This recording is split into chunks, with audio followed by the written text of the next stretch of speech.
Everyone saw an enemy, but no one saw the same face. That was the whispered warning that drifted through the village of Kibora like smoke from a dying fire. Few villagers remembered who had spoken it first, but the words clung to their minds as if carried on the wind from an invisible hand.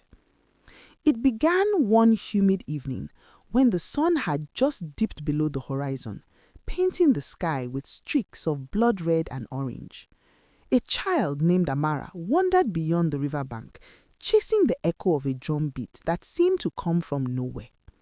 She stumbled across an old crumbling hut that the elders had long warned children to avoid. Its roof sagged like the back of an old woman weighed down by years of secrets, and its wooden walls were scarred with the marks of time and rot. Curiosity, as it often does, outweighed fear. Amara stepped inside. Dust hung thick in the air, shimmering in the dying sunlight that managed to pierce the cracks.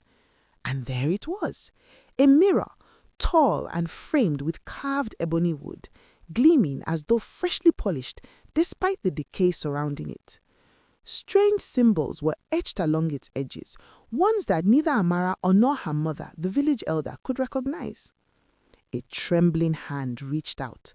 The moment her fingers brushed the smooth glass, Amara felt a pull in her chest, as if the mirror were drawing out something hidden. Slowly, her eyes met her reflection. But it was not her own face she saw. It was someone else, a boy from the neighboring village who had stolen her family's yam harvest last season. The boy's face twisted with mockery, and Amara's heart raced with anger. She stumbled out of the hut, whispering the tale to her friends. "A mirror that shows your enemy," she gasped. By morning, the story had spread like wildfire. Villagers murmured to one another, each recalling moments of hurt, jealousy, and resentment. By midday, a crowd had gathered in front of the abandoned hut. The boldest among them, Kojo, a young hunter known for his quick temper, pushed past the others to look into the mirror. The village held its breath. Kojo's face blanched. His reflection did not show his rival hunter as everyone had assumed, but his own face twisted with anger and suspicion. A hushed murmur passed through the crowd. "It must be broken," said one elder, "or cursed." But no one could tear their eyes away. One by one, villagers approached, and one by one, the mirror reflected not the enemies they expected, but faces familiar yet unrecognizable, their own expressions of envy, betrayal, and bitterness. At first, confusion reigned, then doubt, then slowly panic. Neighbors began pointing fingers, accusing each other of long-forgotten slights and imagined plots. The village, once united by the sacred river and communal fires, turned inward. Families whispered behind closed doors. Friends crossed paths with suspicion. Even the children, once carefree, began to avoid one another, clutching small sticks as if they might need to defend themselves from invisible foes. Amara watched from the shadows, a growing fear nesting in her chest. She had seen her own reflection that first evening, and she knew the truth, though she did not yet understand it fully. But the villagers? They could not see beyond their rage. And rage, when nourished by fear and superstition, spreads faster than fire in dry grass. That night, drums pounded across the village, though no one could see who played them. The elders gathered in the central square, faces pale and hands trembling. "The mirror, it is dangerous," whispered one, voice breaking. "We must hide it, seal it, or destroy it." But Kojo, eyes still wide with the reflection he had seen, shook his head. "No, we must use it to find our enemies, to strike first before they strike us." The words set the crowd aflame. Soon, neighbors were shouting accusations, and friends who had laughed together that morning now backed away, eyes narrowed and hands poised. The line between justice and vengeance blurred. And all the while, the mirror waited silently in the hut, patient and unyielding, reflecting not the truth they sought, but the truth they feared to see. That night, the village of Kibora slept uneasily, the wind carrying the whispered warning once again. Everyone saw an enemy, but no one saw the same face. And in that uneasy quiet, the mirror pulsed faintly, as if alive, knowing the chaos it would sow in the days to come. By the next dawn, the village of Kibora was a place transformed. Smoke from cooking fires hung heavy in the air, mingling with whispers that moved faster than the wind. No one spoke openly, but every glance carried suspicion. Every smile was measured. Every step was cautious. The mirror had ignited a storm of fear that no one knew how to quell. Amara wandered through the central square, heart pounding.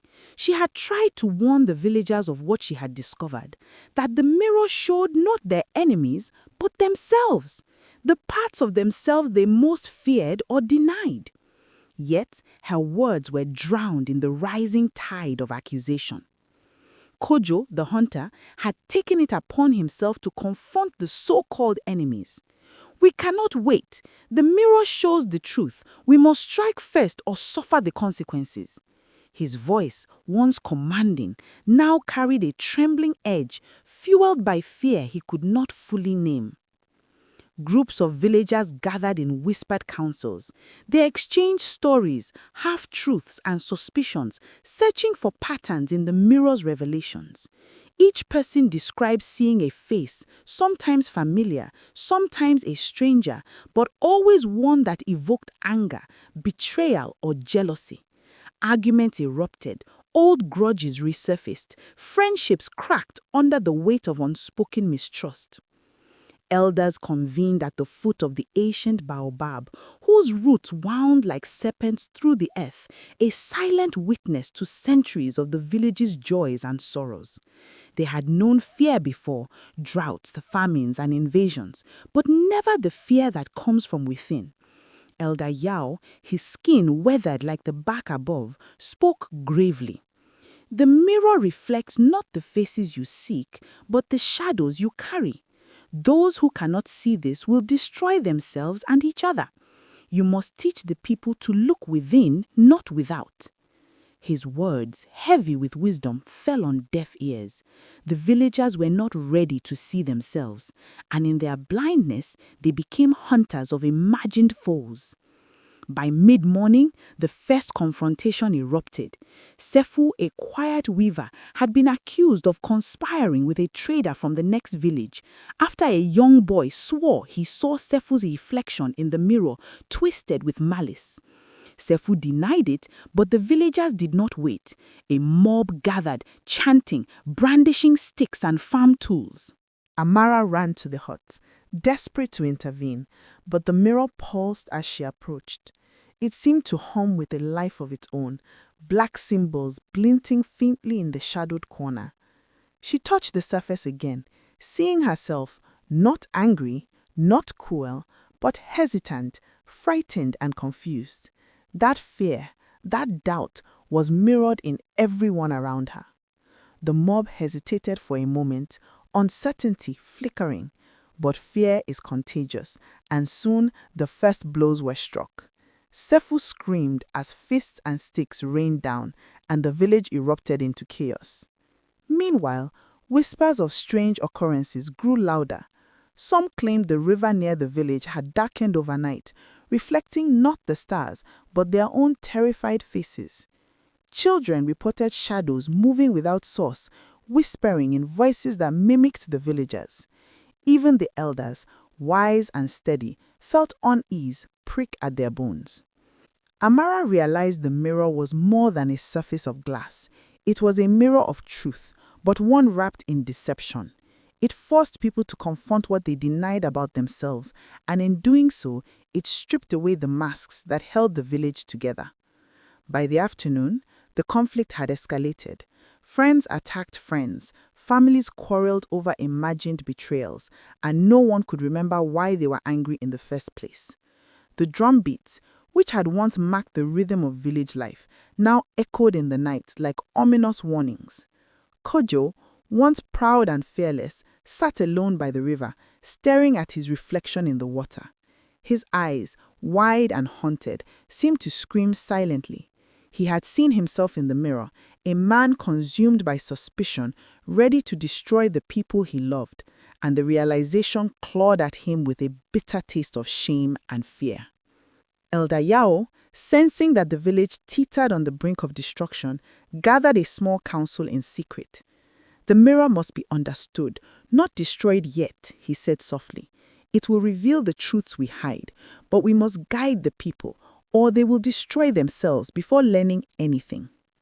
That night, under a sky heavy with stars, the mirror glimmered faintly in the abandoned hut. It had begun to shape the village's destiny. Fear and suspicion had sown seeds of chaos, yet, within that chaos, the mirror's ultimate lesson waited patiently. Self-awareness is a dangerous gift, and truth is a blade that cuts both ways. Amara stood on the edge of the square, listening to the whispers of fear, the chants of accusation, and the cries of anger. She knew what had to be done, though the path was unclear. To confront the mirror was to confront the deepest parts of herself, and by extension, the village. As the wind rustled through the baobab leaves, Elder Yao's words echoed once more. "The mirror does not lie. We lie to ourselves, and thus see lies everywhere." But the villagers were not ready to hear it, and as the night deepened, the mirror's influence spread further, like shadows reaching for every corner of the village. By dawn, everyone knew someone had become their enemy. Yet, no one understood that the greatest enemy of all was the reflection staring back at them. By the third day, the village of Kibora had transformed into a place unrecognizable. The once lively market stalls now stood abandoned, the laughter of children replaced by whispers and furtive glances. Smoke rose from cooking fires, but the air was thick with tension, anger, and fear. Every villager carried a weight heavier than any harvest or famine could impose, a weight born from what they had seen in the mirror. Amara walked carefully through the winding paths between the mud brick huts. Her mother, Elder Amina, had warned her repeatedly, "Do not look directly into the mirror again, child, until you understand what it shows." Many cannot endure the truth of themselves. But Amara could not turn away. Each night, she dreamed of faces, distorted and furious, yet hauntingly familiar. Kojo had become a shadow of his former self. Once proud, fearless, and adored, he now prowled the village with eyes darting in every direction, muttering to himself. The hunter's spear, once used to protect the village from predators, now trembled in his grip like an extension of his fear.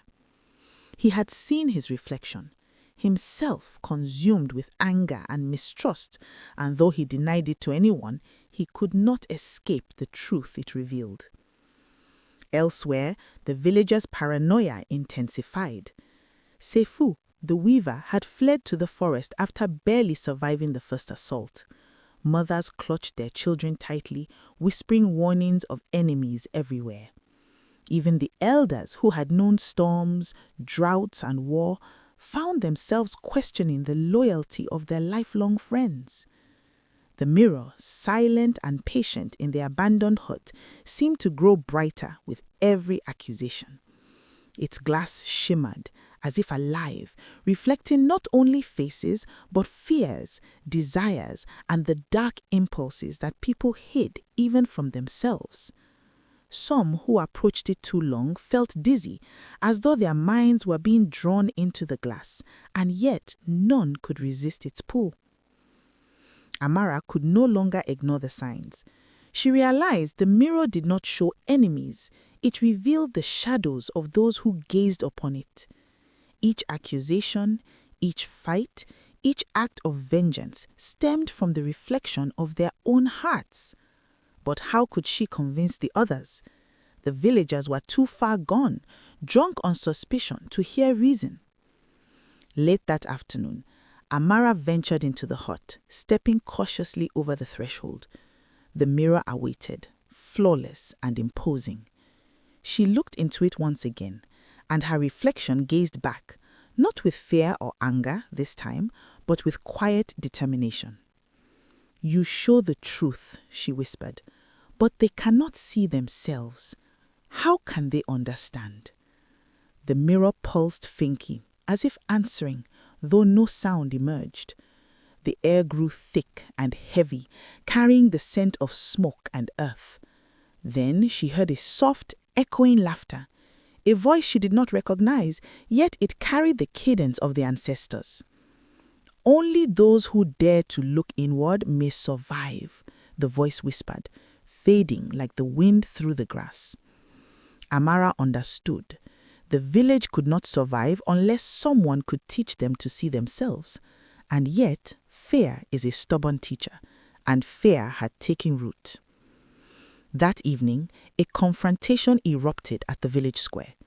Two neighbors, once close friends, had accused each other of plotting against the other after glimpsing twisted reflections in the mirror. Sticks and stones flew, shouts echoed across the mud brick alleys. The elders attempted to intervene, but even they could not calm the frenzied crowd. Amara ran between the combatants, crying for peace.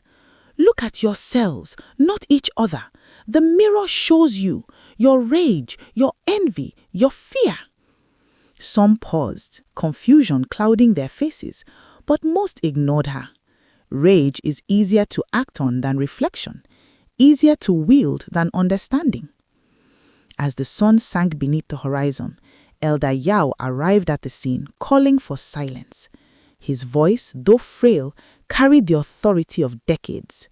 "Enough!" he shouted. "The mirror does not lie. Look within. This chaos is born of your own hearts." A hush fell over the square, though it was fragile, like a spider's web shaking in the wind. Villagers stared at each other, uncertainty flickering across faces marked with suspicion. And then Kojo stepped forward, spear trembling. His eyes met Amara's, and in that moment he saw what she had seen in the mirror, himself ready to destroy the village for imagined slights. Kojo fell to his knees, head bowed, trembling. The crowd watched in stunned silence. It's me," he whispered. "I am the enemy. All along, I am the enemy." The villagers exchanged glances, some still defiant, some beginning to grasp the horrifying truth. Slowly, realization spread. The mirror was not a weapon to find enemies, it was a weapon to reveal them, themselves. But not all could accept it. That night, shadows moved along the walls of the huts, carrying the whispers of dissent. Some vowed to destroy the mirror. Others vowed to use it, claiming it would grant power over those who dared oppose them. The village teetered between insight and destruction, on the edge of collapse. Amara returned to the hut alone, kneeling before the mirror. She touched the glass and saw not just her own reflection, but the flickering images of the villagers' hidden fears, faces twisted by jealousy, envy, and pride. She understood the mirror's lesson now. Only wisdom, humility, and courage could withstand its revelation. And far across the village, the first seeds of true understanding began to sprout, though they were few and fragile. A choice loomed: destroy the mirror and erase its painful truth, or face the shadows within themselves and risk the torment that came with self-awareness. The night deepened. Stars glimmered faintly above, indifferent witnesses to the village's struggle. The mirror pulsed with quiet energy, waiting. Its lesson was patient, inevitable, and unyielding. The greatest enemy is the one you carry within. The fourth morning after the mirror's discovery arrived heavy and still. Kibora lay quiet, but the silence was a brittle thing, easily shattered by the smallest spark of suspicion. Smoke curled lazily from the few remaining cooking fires, and the distant drumming from the forest seemed to echo the heartbeat of the village itself. Amara moved through the alleys, carrying a small lamp, her eyes darting to every corner. She had not slept properly since the first night the mirror had been found, for her dreams were filled with faces that were hers but not hers, faces of rage, greed, and betrayal. She had begun to understand something Elder Yao had tried to teach them all. The mirror did not show enemies, it showed truth. But truth, she realized, is often harder to bear than lies. By mid-morning, the villagers gathered around the hut once more. Some came out of curiosity, some out of fear, and some out of a desire for vengeance. Kojo had spoken to a few who were beginning to see their own reflections, trying to teach them the lesson he had learnt. But many still clutched their sticks and spears as though the enemy was real and external. Elder Yao stood beside Amara, the lines of his face deep with worry. This is the moment. They must confront what they see, or the village will fall. The mirror will not stop itself. It shows the truth, whether they accept it or not. The first confrontation came from a man named Taye, a trader who had long envied the wealth of his neighbor Mara. He stormed into the hut, grabbing the mirror's frame with both hands. The glass shimmered faintly, as if alive, and when Taye's eyes met the reflection, the crowd outside gasped. The face staring back at him was not Mara's, not any rival's, but his own, twisted in envy, rage, and insecurity. Taye staggered back, disbelief and horror etched across his features. This is me?" he whispered, shaking. I thought it was him, not me." A murmur rippled through the crowd. Some began to grasp the painful truth. The enemies they hunted in anger were shadows of themselves. Others, however, cried betrayal, refusing to see. Amara stepped forward, voice trembling but firm. The mirror does not lie. It shows what you refuse to see in yourselves. Each anger, each jealousy, each accusation you have hurled at your neighbors, those are the reflections of your own hearts. Only when you see this truth can you survive. But fear is stubborn. The villagers were not ready. Arguments erupted. Some accused Amara of sorcery, claiming she had bewitched the mirror to control the village. Others whispered that Elder Yao had summoned it as a test of their faith. Sticks and fists were raised again. The tension, now a living, breathing force, hung in the air like thick smoke. Then the first major twist revealed itself in full. A voice, deep and echoing as if carried from the forest itself, boomed over the square. You seek your enemies in others, yet the true enemy has always been yourself. The villagers froze. Their eyes widened as the realization sank in. The mirror had not shown deceit or malice in others. It had shown them what they themselves carried, the very darkness they had blamed on their neighbors. Rage, fear, jealousy, and pride, the traits they had projected outward, were reflected inward. Kojo fell to his knees again, spear clattering to the ground. "It is me. All of this, I brought it upon us. The fear, the fighting, the hatred, it comes from me, from all of us." Some began to weep. Others dropped their weapons in shame. Slowly, cautiously, hands were extended in apology. First from one neighbor to another, then another. The village, fragile as it was, began to heal in fits and starts. But the mirror, patient and unyielding, was not done. Its glass shimmered once more, showing the villagers the smallest, most hidden reflections of their hearts, the doubts, the pride, the fears they had never admitted even to themselves. Some could bear it, others could not. Amara looked into the glass one last time, seeing herself not as the child who had discovered the mirror, but as a guide, a witness, and a guardian. She understood now the mirror's power was not in revealing enemies, but in revealing truth. The danger lay not in the reflections themselves, but in the refusal to face them. Elder Yao addressed the crowd. The mirror teaches a lesson few can accept, yet all must learn. The enemy is not the neighbor, not the rival, not the stranger. The enemy is the darkness within, the part of ourselves we refuse to acknowledge. Only wisdom, courage, and self-awareness can conquer it. And so the villagers of Kibora began the long, slow walk of looking inward, learning the painful lessons the mirror demanded. They spoke of the reflections they had seen, admitting mistakes, confessing fears, and sharing grief. Forgiveness, humility, and understanding began to take root, fragile but real. The mirror remained in the hut, silent and patient, a reminder that truth is a mirror of the soul, not a window to the faults of others. Its lesson was complete for those who could learn, yet eternal for those who could not. By nightfall, the village was quiet, not in fear but in contemplation. Fires glowed softly, shadows stretching across the walls as the villagers sat in thought. The first real peace in days settled over the square, tentative yet comforting.